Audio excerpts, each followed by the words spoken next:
So the Journal of Light Construction published a short little article about my building code collection, my historic building code collection, and a reader saw that and reached out to me and told me about a book that he had and asked me if I might be interested in it, which I was. I'm going to tell you more about this book in just a second, but first let's dig in and see what it's all about.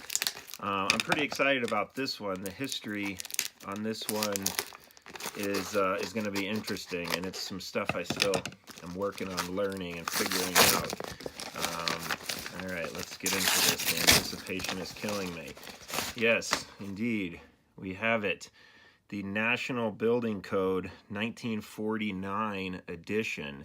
Now, what's interesting, if you look here, this one is from the National Board of Fire Underwriters. This is not one of the typical legacy codes, the UBC or the BOCA code or the Southern Building Code, the three that came from code official organizations.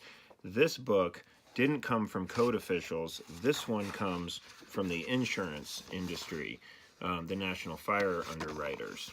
And so some more history about this one coming soon.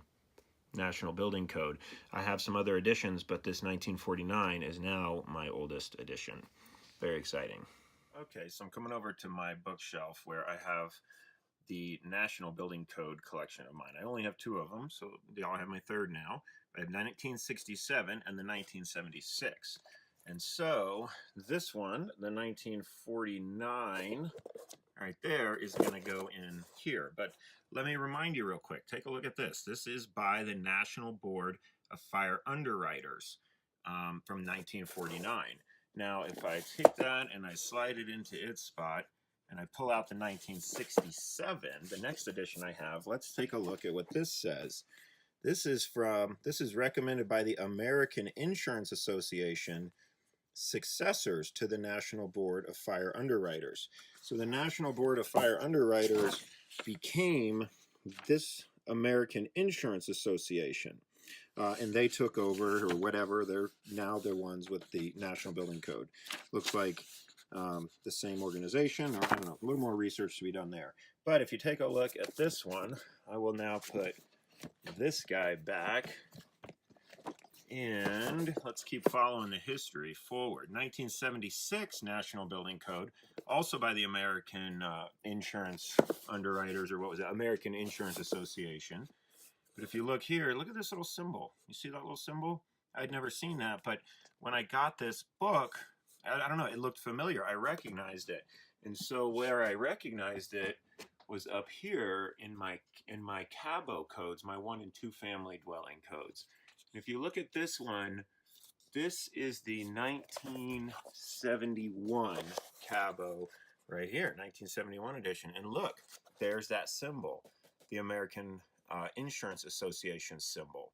And in this first edition, this is the first edition of the 1 and 2 family dwelling code. This is like the early predecessor to the IRC. It did not include, it wasn't CABO yet. There was no organization of CABO shown here. You had the Insurance Association, you had BOCA, you had the UBC here, and then you had Southern Building Code. And if you go into the front of this book, you can see the codes that were recognized here that were all part of it. These are the codes that make up the book. And if you look at the building codes, notice there's 4 building codes. 4 building codes. The National Building Code here, which is the one that I was just showing you, the one that arrived today from the insurance industry. The other 3 organizations were code official organizations. So I'm only putting this history together from these books, but if you look, the next 1 and 2 family dwelling that came out, 1979, or well, the next that I have, sorry, I jumped from the 71 to the 79. There might be one in between. I gotta find it if there is. But take a look here. By 1979, we have the 3 legacy organizations by code officials, and we have this new little symbol here, the Council of American Building Officials. And if you look, we've lost the insurance one.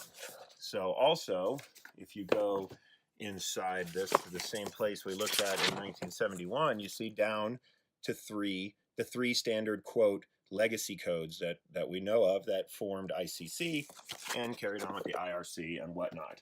So that is some little bit history that I've pieced together about this missing legacy code that I never really heard much about, the insurance one. And this is actually the oldest one, the National Building Code from the National Fire Underwriters, this guy right here.